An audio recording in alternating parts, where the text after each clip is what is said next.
Jungle Summit. And then is yours recording? What's your dump fees right now? 104. Yeah. No cheers. So there's 3 dumps. I go to one primarily in Lee County. It's a 64 inch chicken. Yeah. But it was 48 when I came here in 2021. Maple is 96 in time. And then Charles County right up north, which is a giant ass dirt mountain, they're at like 42 pounds. But I got a rear wheel drive F250, so you'll get stuck. Yeah, me too. How long you been doing it for? Huh? How long you been in business? Oh, since 2021.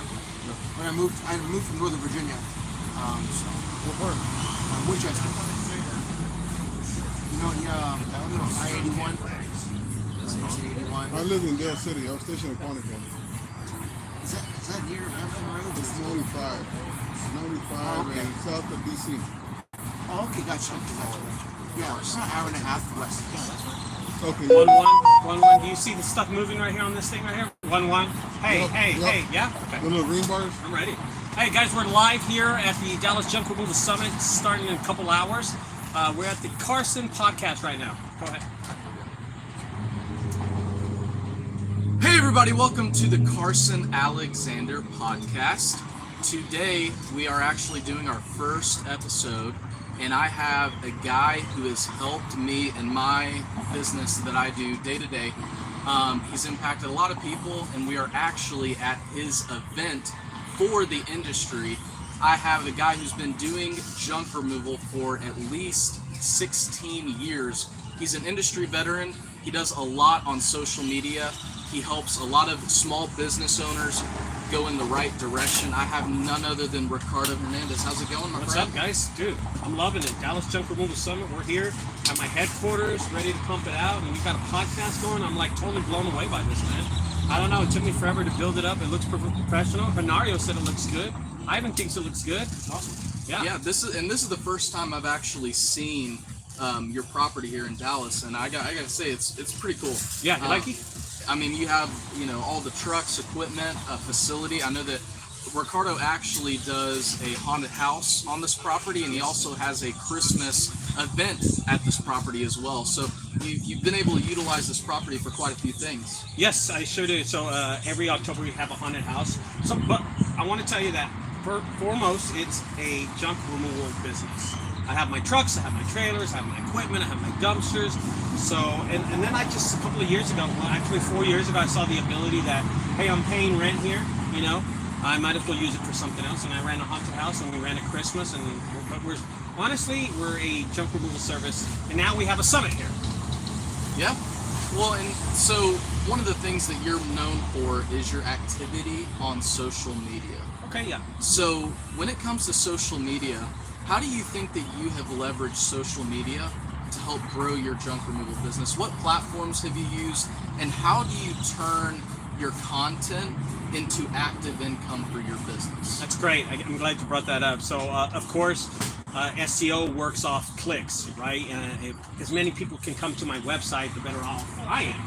And even if I post something controversial, something funny, you ever heard the term, any bad publicity is good publicity, right? So I use that, honestly, to leverage my business.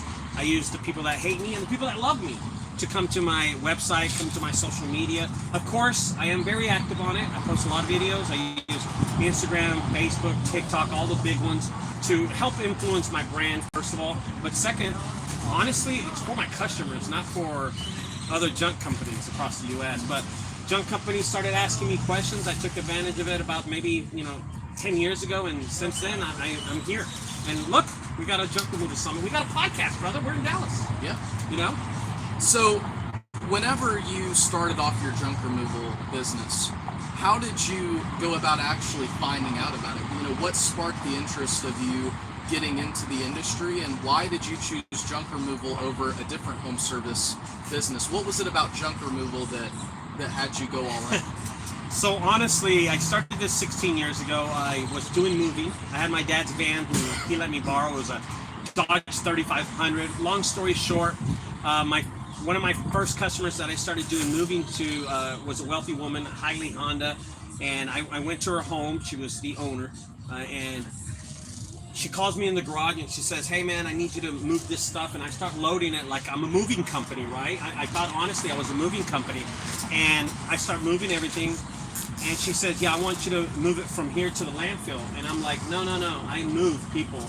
And she gave me the idea of taking it to the landfill and charging people after she paid me $400. And I was like, 400 dubs? Are you kidding me? For moving trash from one place to another? Don't forget, this is 14 years ago almost, right?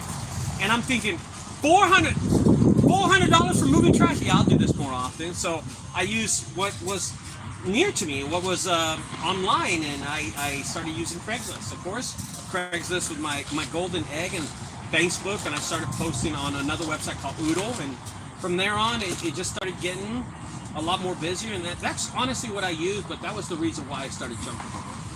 Yeah, and so, whenever I actually got interested in doing junk removal, I was looking across social media and I noticed your videos started coming up, and I thought, hey, let me reach out. You have like a mentorship program that I was involved with.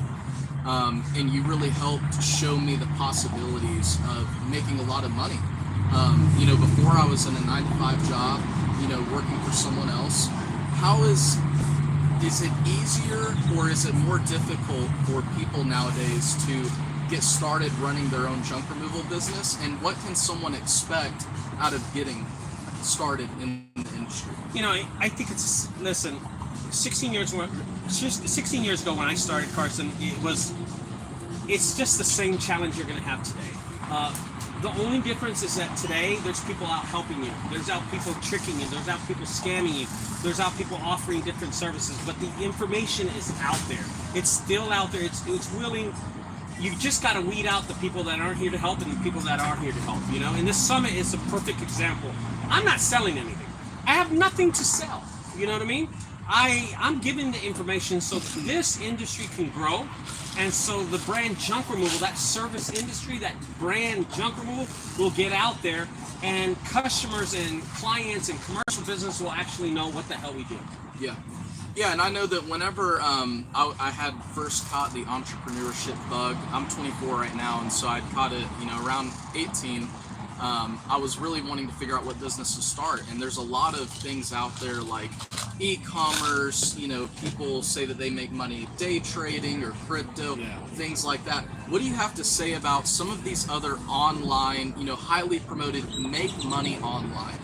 What do you have to say about those types of businesses, and what have you seen in terms of junk removal as far as it being more of a proven industry to fall behind if you want to become an entrepreneur? I'm glad you brought that up, and I also caught the bug. I caught the bed bug, right? And that's the bug we were talking about? It could be. Okay. I caught the same thing, but my thing is this. I think hard work always pays off. I think hard work is the number one thing you need in this business. And there's going to be a lot of people in your ear telling you different things. I think the innovation of this business is important. I think, just like I said before, following the right mentor, following the right person, knowing who you can believe in and trust in this business. There's a lot of scams out there, guys. I think y'all need to understand there's a lot of scams. Thumbtack, Yelp, even Google Ads, Google Preferred, a lot of things out there that will seduce you into your business falling into, and then discouraging you and you losing money. But overall, hard work is always going to beat all that. And I think if you put hard work into this business, you will be successful in it, So, someone like me, whenever I had come across the junk removal space, I knew that I was ready to work hard and get to work. So what was some of the advice that you gave to me early on in my journey, and what advice you would give to someone now that's looking to get started in junk removal? Stop spending money. This business is an easy startup business. You just need a couple of $1,000 and a good truck and a good trailer, or just a good truck with a big box, Don't fall into the fact of like Workies or companies selling you CRM software. You don't need that. It's you in a truck. Go out there and work. Put the hard work that your dad gave you and go out there and bust your ass, man, and you'll make this money. Stop spending money on things you don't need. I built my business on this. Of course, you can see my trucks, you can see my property, you can see my logo. It's popular. I mean, I've grown it into something that I think a lot of people would enjoy having. Yeah, and I think a lot of people, that know you, see the property, they see all the vehicles here, they see the logo, but they don't realize where you started, and that was your dad's van that you borrowed. Definitely. So using some of those things of, hey, is there a family member that I can borrow a truck from, just to see if this industry is something that I could see myself, cutting ties with my 9-to-5 job and doing full time. And so I think that's, where a lot of people go wrong, is whenever they do go out and buy those things like the software, the trucks, all of those overhead expenses. And junk removal, you've told me in the past that it wasn't made for that. It was made to be, a solopreneur business. So where are people going wrong today as they try to scale their junk removal business? Where do you see them making mistakes as they scale? Employees. I think you got to be really careful in the people that you trust, in the trucks that you get, the financing. Oh, man, like I said, there's so many scams out there. People love sticking a $60,000, $70,000 truck to you, or you're paying $1,000 in a vehicle, another $1,000 in insurance. You're buying CRMs, you're buying PPC, pay-per-click, LAD ads. You're buying traffic to get to your website. So I get a lot of grief, Carson. I don't know if you know, but I get a lot of grief from a lot of people out there for refrigerator removers. I pick up refrigerators for $45, and I'll continue to probably to the end of my life. But think about somebody that does it. They go do, their minimum is $150. They go out, they do a $150 job, they pay $50 for that job. They also put a few bucks in gas and even dumped it, right? What do they really make? $45 in the end. Yeah. You know what I mean? So I've already got the $45, and guess what? I didn't have to pay for anything. I didn't have to pay for that click. I didn't have to pay for that lead. I didn't have to pay for that preferred ad from Angie's List or Thumbtack or anyone like that. I directly went straight to the customer. And trust me, doing the refrigerator removals for $45 puts my foot right in the door. You know what I mean? Just recently, I was hired from a lady that used me 2 years ago for a fridge and made $1,000, and that happens all the time. 300 here, 250 here, 400 from a refrigerator that I've done years. Of course, don't forget I've been doing this for over 16 years, so it makes a big difference. So that helps out a lot too. Yeah, and so you've been doing junk removal for a long time. A lot of people decide they go different routes in their business. Some of them end up, they decide to franchise their business model to other, entrepreneurs. They decide to, end junk removal in the first 5 years. You've been doing junk removal so long. What ways have you scaled past doing junk removal every day, and how have you leveraged what you've built to make more money? And I know some of the things that we've discussed that would be like that is your haunted house. Yeah. So how did you utilize all of the things you've done with junk removal and go into a completely different space and make more money in another business than junk removal business owners would make, in their whole career doing junk removal? Yeah, the haunted house is an adventure. First of all, it takes a lot of employees. We ran 35 employees this past year. But I want to be honest with you, Carson. What I do in almost 9 months in my junk removal service, I do it in 11 days doing my haunted house. The haunted house has a lot of upsell, has a lot of profit, but overall, it's such an income hauler for me, and it's part of my business. It's part of Junk Guys. I started it with an idea from a friend. He said, hey man, maybe you have this big old barn, this big old warehouse, maybe we should have a haunted house. And the first year we opened it, we made, I think, $480. And the second year we made $890. And then the third year, well, that was the year that we just took off. So we made a lot of money. And this past year we made a lot more money. We have a 3-hour wait.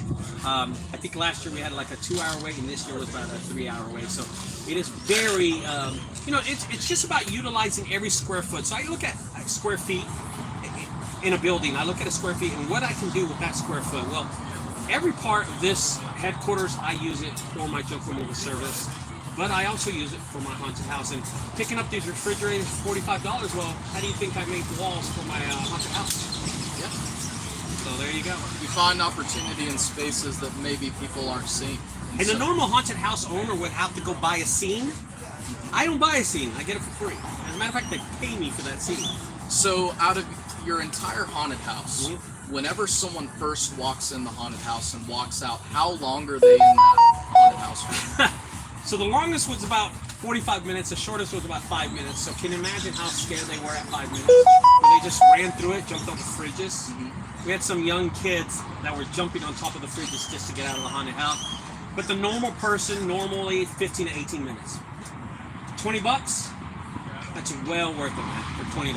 We also, free parking. A lot of haunted houses charge for free parking. We don't. I mean, And the advantage, the reason you're able to provide such a cheap price is because all of the overhead of having to purchase exactly all of the props and items and things to make, and having to find Definitely. a location, you already have all of that, in reserve. So it's pretty cool just to see you go from junk removal and see all the things that you're bringing in and come up with an idea of, hey, like, I could use this to do something like a haunted house and make more money doing that than I actually do in junk removal.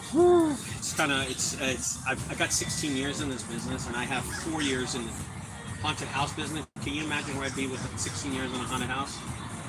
I think about it all the time. Don't worry about it. So let's say that, the last question I kind of want to wrap up here with, if someone has seen your story and they want to start a junk removal business today, and they want to go and get started, how do they go about getting their first lead, and what do they need to do in order to get business? How do they make the first step in making this business a reality? I think definitely you need a website. I think the first thing, get a name, a catchy name, be local, attack your local market. If you're from Dallas, you want to attack Dallas. If you're from Arlington, you want to stay in Arlington. Get a website. As soon as you get a name, a website, the next thing you want to do is go to Google My Business account, which is now called Google Places or Google Maps. I think that's what it's called now. So to change names, that's how old I am in this business. It's changing 3 times. Get that and your phone will ring. Then I'd go to alternatives such as social media, Craigslist, Facebook, just post, offer up, stuff like that. And just show people your services. But mainly I would stick to Google My Business and update Google My Business, of course. But honestly, the key is your website. If you can't tell people on your website that you offer hot tub removal, and then you're wondering why your competitors get so many hot tubs, something wrong with your website. You know what I mean? If you're not getting a lot of satellite dishes because your website doesn't say satellite dishes, I mean, that's like common sense. You know what I mean? Offer the service, and I think we all have that. I think 90% of all these junk removal companies are going to have that problem. Or we don't offer the service, but we want the service. We want the customer to call us to do an eviction, but on our website, it doesn't say we do evictions. We can't answer those questions. How can we help out with an eviction? What do evictions cost? How big evictions do we attack? We can't answer those questions. And Google wants you to answer those questions. How much? When?